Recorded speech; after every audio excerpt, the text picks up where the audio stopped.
తెలంగాణ రక్షణ సేన ఆధ్వర్యంలో ఉప్పల్లోని భగాయత్ లేఅవుట్ లో ఉద్యమకారులతో కలిసి భూ పోరాటం చేసి ప్రభుత్వ స్థలాన్ని ఆక్రమించుకుంటున్నారని అన్నారు కవిత.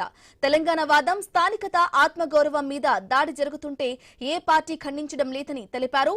చిన్న సినిమాపై ఆంధ్ర వాళ్ళు అవమానకరంగా మాట్లాడుతుంటే బీఆర్ఎస్ నాయకులు స్పందించడం లేదంటే వారికి ఆంధ్ర వాళ్లతో వ్యాపార సంబంధాలే కారణమని అనిపిస్తుందని పేర్కొన్నారు.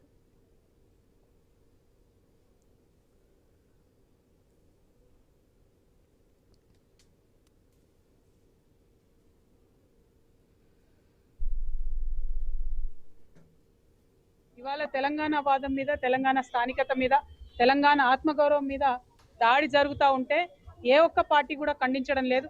కాంగ్రెస్ పార్టీ అధికారంలో ఉండి కూడా పవన్ కళ్యాణ్ గారు మా తెలంగాణ వాదాన్ని వేర్పాటు వాదంతో పోల్చినా కూడా ఇంతవరకు కేసు పెట్టకపోవడం అన్యాయం.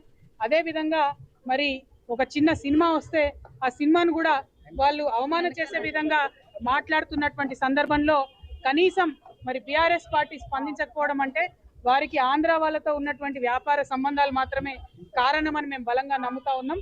మరి అటువంటి సంబంధాలను పక్కకు పెట్టి ప్రజల ఆత్మగౌరవం ముఖ్యమనే విషయాన్ని మనం అందరం కూడా ఆలోచన చేయాలి.